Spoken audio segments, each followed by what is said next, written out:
Support comes from St. Louis Public Library Foundation, helping the library serve children and their families with programs and services needed to become lifelong readers. More information about the foundation is at slpl.org. This is St. Louis on the Air from St. Louis Public Radio. I'm Elaine Cha. St. Louis singer and entertainer Chuck Flowers has a storied career of performing across the St. Louis region and the world over the past 35 years. He sings jazz, R&B, soul, funk, pop, show tunes, gospel, Motown classics, and neo-soul, and is always looking for new ways to revisit old tunes. This month, he was inducted into Missouri's Gospel Music Hall of Fame, and he joins us now. Chuck, welcome back to the show. Glad to be here. Thank you for having me. Congratulations. Thank you so much. What does this recognition mean to you?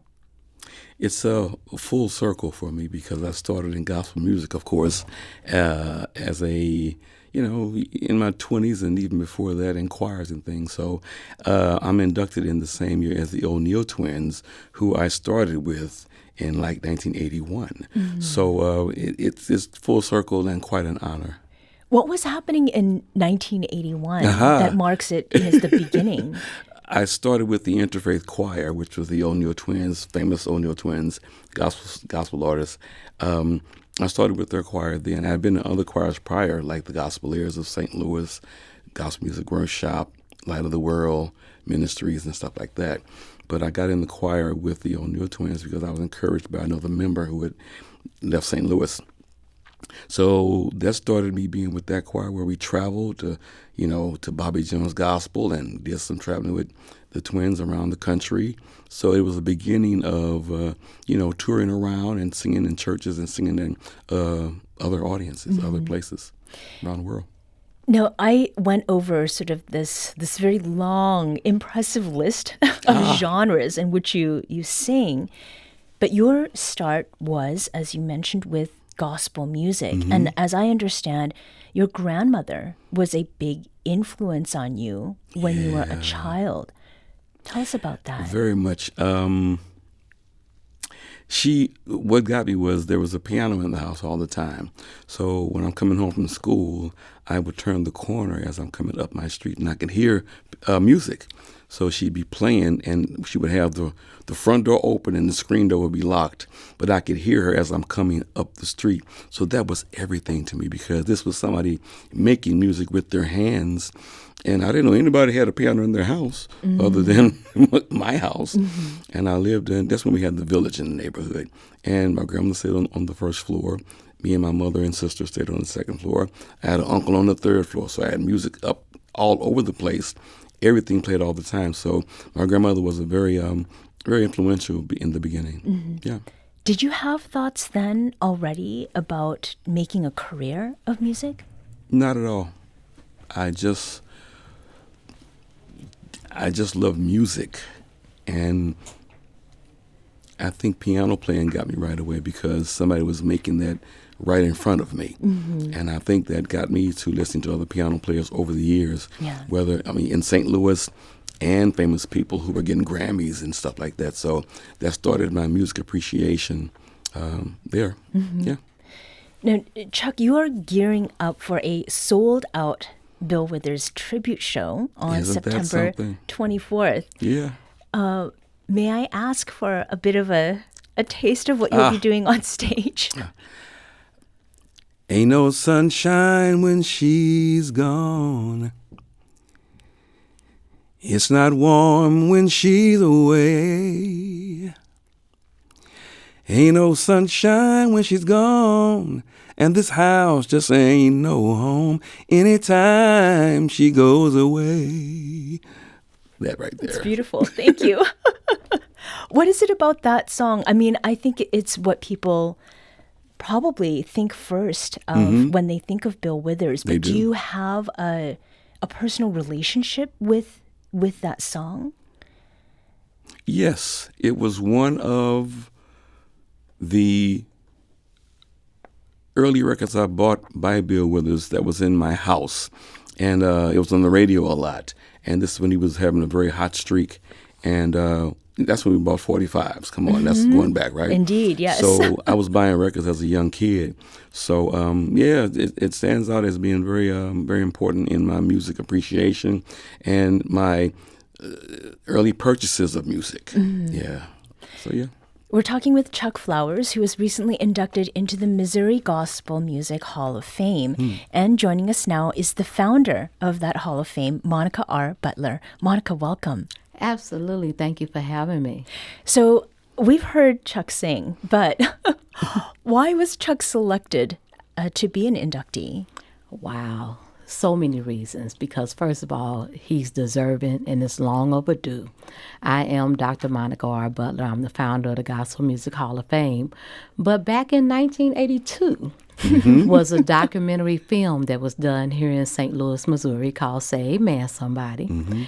And my mother sang in that choir with the O'Neill twins and the interfaith choir. Well, guess who else was singing tenor with my mom? Mr. Chuck Flowers. Yes. So I was actually about 15 years old during that time. My mother was the type of mother where she made me sit on the front row. If she just looked at me, I had to straighten up. Okay. So I was just that child. I held everybody's purses. I was just little Monica that, stood at the door greeting people to come in and things of that sort. But I think at the time, I was excited about the fact that St. Louis was doing this documentary film. I was excited about the cameras and the lights and things of that sort. So the more I would be excited about that, I'm excited about gospel music.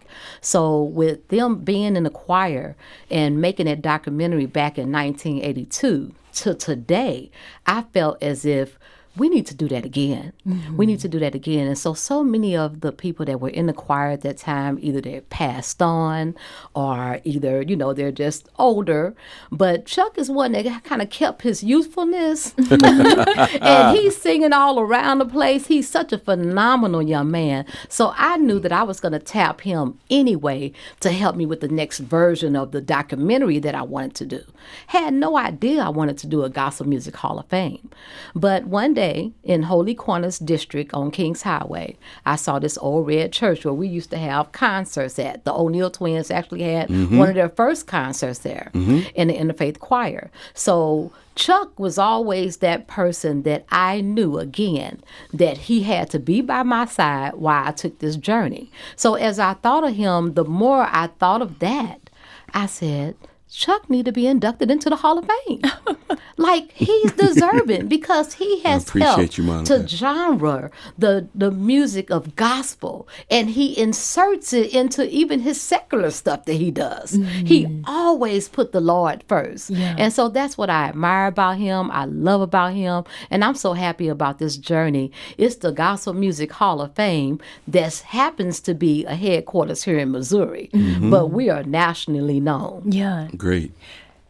Chuck, what is it like to hear Monica share that? Oh, that is just wonderful to hear and just humbling because, I go back so far with Monica and her mother.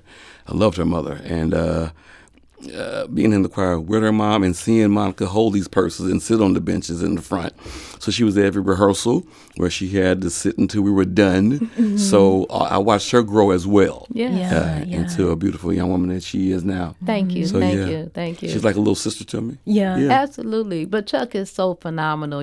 Chuck, you just brought back another memory. I remember when you all recorded with Malaco and they put me in the studio because I was like the only child that was there. So I sat in the studio with Milton Bingham while you all recorded. Yes. And so he actually put me up into one of these chairs and propped me up so I could look at all these boards with all these gadgets. Yes. And for some reason, that was another one of those bugs of saying, to do what I'm doing today. So you all were an inspiration to me at such a young age. So thank you for just noticing me. Yeah, as I noticed you at the same time. And that's great. Yes. Thank you. So, Monica, you just mentioned something about the insertion of gospel music, that is secular music, into gospel music. Chuck, how have you done that? Is there an example that you can share where that kind of marrying has happened? Oh, okay. Well, I knew early on that I wanted to sing a lot of music, and I wanted to be in theater as well. So I did. I got into the St. Louis Black Repertory Theater Company. I got into other theater companies, and as I began to share stages with other people who also had church beginnings, but also wanted to be on the stage and sing other music. And I knew I just wanted to sing all music because I love musicals. I love every genre. I love it gospel as much as I love Cole Porter and swing music and jazz. So I love it all, and I believe I was meant to sing it all, and I wanted this to take me around the country. That was my interest in it. And that's amazing because gospel music is the influence of every genre of music that exists. Yes, it is. So it's really no way that you could sing any other type of music without the bed of it being gospel. Yes. Elvis Presley, all of Many that. people, yes. Absolutely. Ray Charles came from gospel. Aretha came from gospel. So, yes, it's a foundation. So 35 years a career for yourself as a singer and then also as a performer. What has contributed to your success over that time? Perseverance. Just doing what I love and staying on course. And it's kind of hard to put into words, you know, just you just keep doing what you do and do what you love. And it's a passion. Music is a passion for me, which is why I'm still doing it. And I have friends of mine who I went to school with who, when I see them later on, they'll say, "Chuck, you still singing, man?" I said, "Oh, yeah." He said, "Well, man, I got a family, and then I kind of, you know, things happen, and I didn't want to sing anymore." But I never let anything stop me because I loved it too much. I'm married to it almost. Yeah. So, yeah, it led me to everything. Monica, as far as some of the other inductees who are being honored by the Gospel Music Hall of Fame this year, are there other artists who have had to come up against, you know, some obstacles in their careers, and you know how that represents why the Gospel Music Hall of Fame is so important? It's important because it's important for us to preserve the history of gospel music. So for so long, this is so long overdue, you know. And so with that, I would just like to brag on Chuck a little bit more because this is our 4th annual induction ceremony. And so Chuck Flowers made the 2025 lineup class.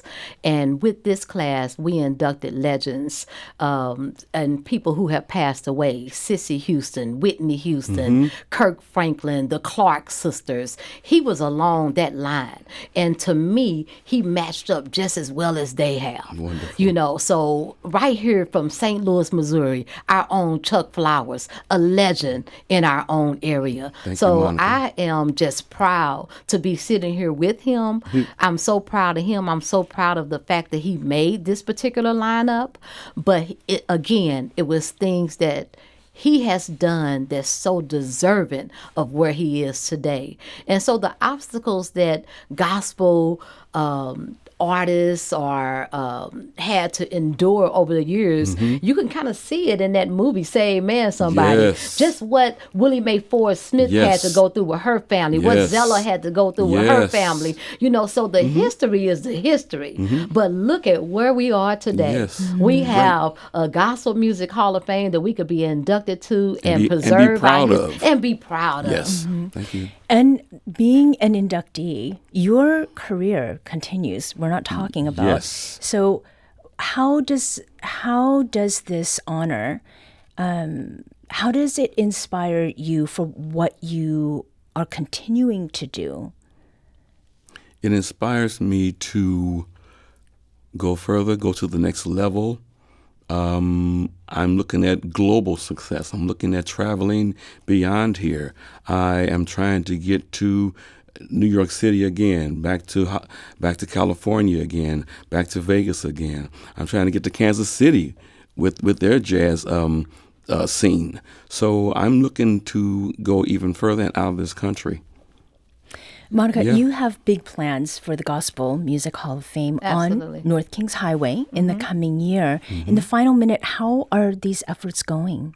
The efforts are going great. We partner with PGAV Destinations, who did the St. Louis Zoo and so many other aquariums and museums across the country. They have been phenomenal with helping us with our beginning plans and our stages. But one of the things that we plan to do with the Gospel Music Hall of Fame is continue to help even Chuck on his journey. The Gospel Music Hall of Fame is launching its first Gospel Music Hall of Fame in London this October. Wow. So we have already gone internationally. And so Chuck, keep trying to go there. We come on. That's right. Yes. So we're you're excited go, about that. That's Love right. that. Love that. Love hearing that. Continuing to grow the genre. So that's what we're doing. Yeah.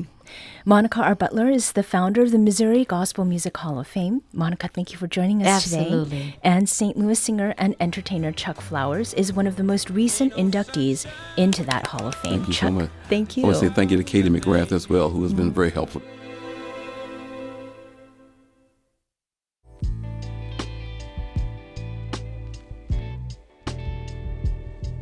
This episode was produced by Emily Woodbury. Audio engineering and podcast design by Aaron Dorr. Our executive producer is Alex Hoyer. St. Louis on the Air is a production of St. Louis Public Radio. Understanding starts here. Do you find yourself regularly listening to episodes of St. Louis on the Air? Suggest us to a friend you think might enjoy our conversations. And leave us a review and rating on Apple Podcasts on the App Store. It's the simplest way to help people discover our show. Thanks. St. Louis Public Radio is a member-supported service of the University of Missouri St. Louis.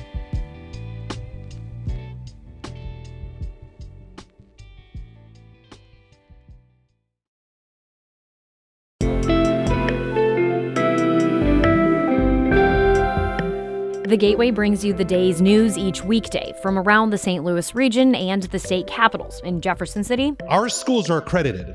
We don't need this bill. And Springfield. How many more years must pass before lawmakers see time is of the essence? I'm Abby Larico. Join me each weekday for The Gateway on the STLPR app or wherever you get podcasts.